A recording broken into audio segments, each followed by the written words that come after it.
সবুজ প্রকৃতি দেখলেই মনটা ভালো হয়ে যায়, তাই না? আসসালামু আলাইকুম। হ্যালো এভরিওয়ান, সবাই কেমন আছেন? আশা করছি সবাই ভালো আছেন। আলহামদুলিল্লাহ, আল্লাহর অশেষ রহমতে আমিও ভালো আছি। অনেকদিন পর আমার ইউটিউব চ্যানেলে ভিডিও আপলোড করতেছি। অনেক ব্যস্ত ছিলাম, অনেক ঝামেলার মধ্যে ছিলাম। এজন্য ভিডিও আপলোড করতে পারিনি। এখন থেকে ইনশাআল্লাহ প্রতিদিন আমি ইউটিউব চ্যানেল এবং ফেসবুক পেজে ভিডিও আপলোড দেওয়ার চেষ্টা করব। সবাইকে রুকসানা লাইফস্টাইল থেকে অনেক অনেক শুভেচ্ছা ও অভিনন্দন। আশা করতেছি সম্পূর্ণ ভিডিওটা দেখে যাবেন। বাসা থেকে বের হয়েছি, আকাশে কোনো মেঘ নাই, একদম সুন্দর। অর্ধেক রাস্তা যেতেই এত জোরে বৃষ্টি এসেছিল যে আমাদের রাস্তায় থামতে হলো।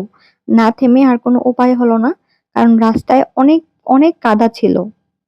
তারপর রাস্তায় দাঁড়িয়ে আমি একটু ভিডিও করে নিচ্ছিলাম। আর এই রাস্তাটায় এত পরিমাণের কাদা, কি বলবো! যারা সাভার আশুলিয়া এরিয়াতে থাকেন তারা অবশ্যই জানবেন।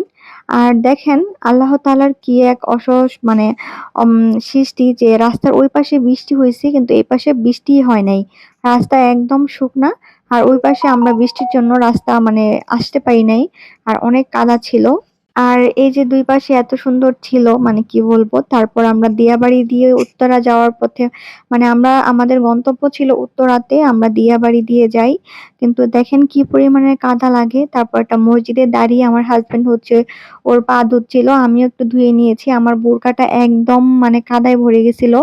তারপর আমরা এই যে এই মসজিদটা থেকে আমরা হচ্ছে ফ্রেশ হয়ে দেন আমরা রওনা দেই উত্তরার উদ্দেশ্যে।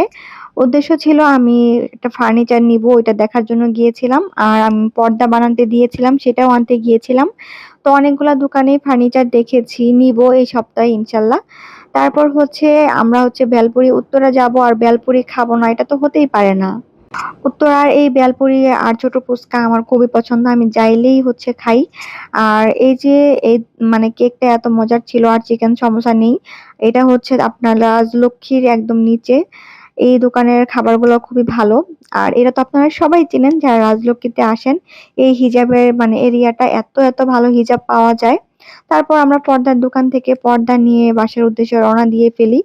ওনার পর্দাগুলা ভালোই ছিল। আমি ২ টা পর্দা মানে ৩ টা এনেছি। অন্য একটা ভিডিওতে আমি আপনাদের সাথে শেয়ার করব আমি কি ধরনের পর্দা এনেছিলাম। পর্দা নিয়ে আমরা বাসার উদ্দেশ্যে রওনা দিয়ে দেই। এদিকে হচ্ছে আকাশটাও মেঘলা মেঘলা। তারপর আমরা হচ্ছে দিয়াবাড়ির যে ব্রিজগুলা থাকে ওইখানে একটু দাঁড়াই। আর ওইখানে দাঁড়ালেই একটু পরপর অনেক বড় বড় বিমান যায়। দেখতে খুবই ভালো লাগে। আর পরিবেশটা কি সুন্দর, মাশাআল্লাহ! দেখেই মনটা একদম ঠান্ডা হয়ে যাচ্ছে।